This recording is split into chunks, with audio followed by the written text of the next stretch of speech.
Menyapa Anda semuanya dalam program Bible Everyday. Hari ini kita sudah tiba di kitab Nehemia.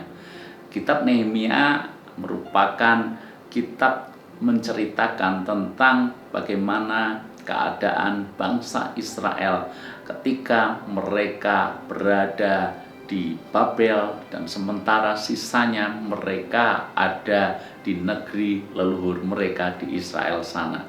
Dan kalau kita belajar di pasal yang pertama, dikisahkan seorang kepercayaan raja yang bernama Nehemia. Dia bertanya kepada salah seorang daripada saudara-saudara yang dari Yehuda yang terluput dari tawanan ini. Mereka menceritakan keadaan bangsa Israel.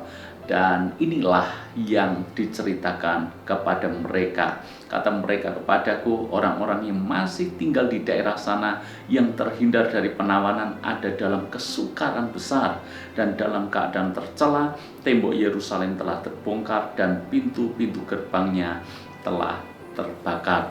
Jadi Nehemia yang berada dalam pembuangan, dia bertanya kepada orang Yehuda yang masih tinggal di Israel, dan mereka menceritakan keadaan Israel sungguh menyedihkan, memprihatinkan. Tembok Yerusalem terbongkar, pintu-pintu gerbangnya telah terbakar. Tembok dan pintu gerbang adalah simbol perlindungan. Kalau temboknya saja sudah terbongkar, kalau pintu gerbangnya terbakar, Anda bisa bayangkan orang-orang yang ada di dalamnya. Tentu saja mereka berada dalam tekanan, mereka berada dalam bahaya, mereka berada dalam penindasan.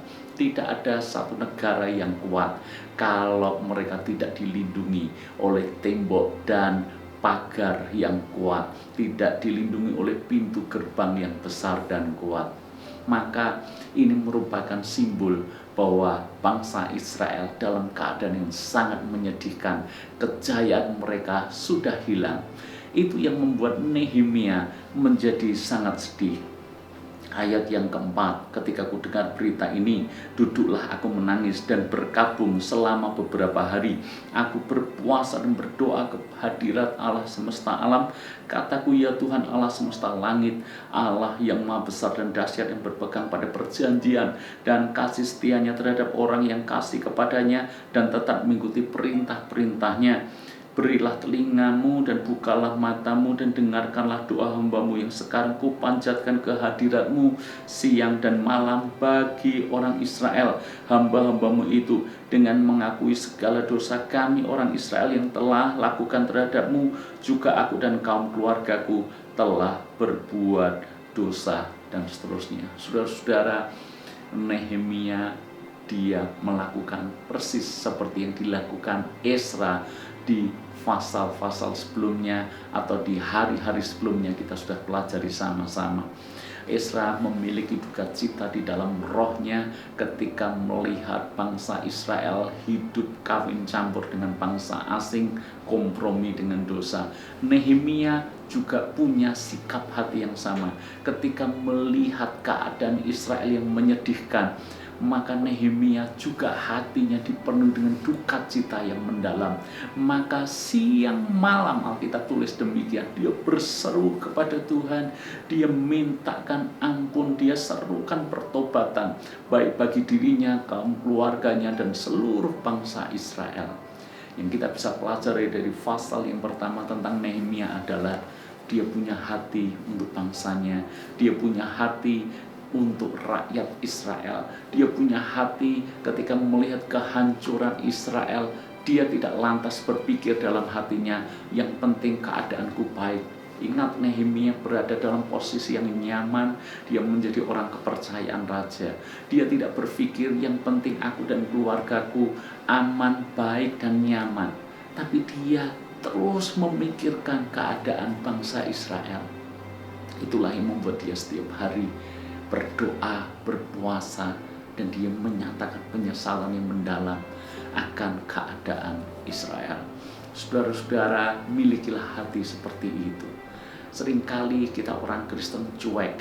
Yang penting saya diselamatkan, yang penting keluarga saya diselamatkan, yang penting saya, yang penting kami, yang penting segala sesuatu yang ada dalam hidup kita. Tapi pernahkah kita memikirkan orang-orang di luar sana? Pernahkah kita memikirkan mereka yang tertindas, memikirkan mereka yang tertawan dalam kuasa dosa? Pernahkah kita memikirkan mereka yang terikat? Pernahkah kita memikirkan mereka yang hidupnya sia-sia? Pernahkah kita memikirkan dan kita menyerukan pertobatan bagi mereka? Bahkan pernahkah kita menyebut nama-nama mereka dalam doa-doa pribadi kita, dan kita minta belas kasihan Tuhan agar roh pertobatan juga dinyatakan buat mereka? Pernahkah kita memikirkan akan bangsa dan negara kita, dan bagaimana kita rindu bangsa kita ini mengalami pertobatan besar? Bagaimana kita rindu bangsa ini berbalik daripada jalan yang jahat dan kembali kepada Tuhan?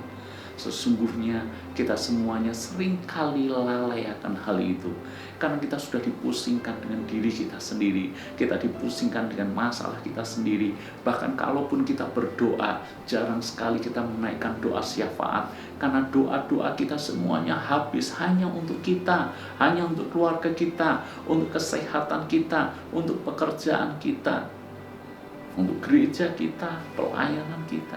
Tapi kapan kita mendoakan jiwa-jiwa yang terhilang?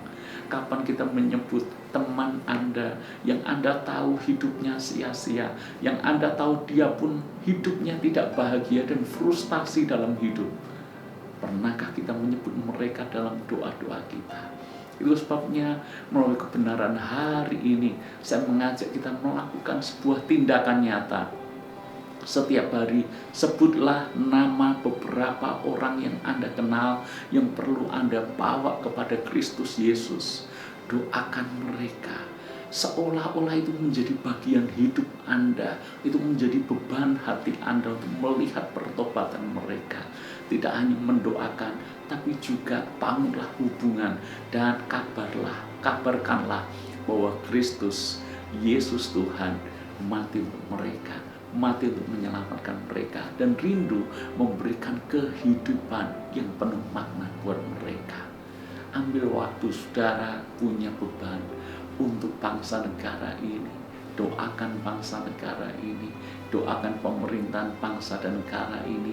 Bahkan orang-orang yang menganiaya kekristenan, orang-orang yang seringkali melakukan hal yang jahat kepada gereja, kepada orang Kristen, orang percaya, doakan mereka. Mari punya hati seperti Nehemia. Saya tahu doa yang seperti ini pasti menyenangkan hati Tuhan, karena hati Tuhan selalu ada untuk jiwa-jiwa. Doa yang untuk jiwa-jiwa selalu berkenan di hadapannya. Tuhan memberkati.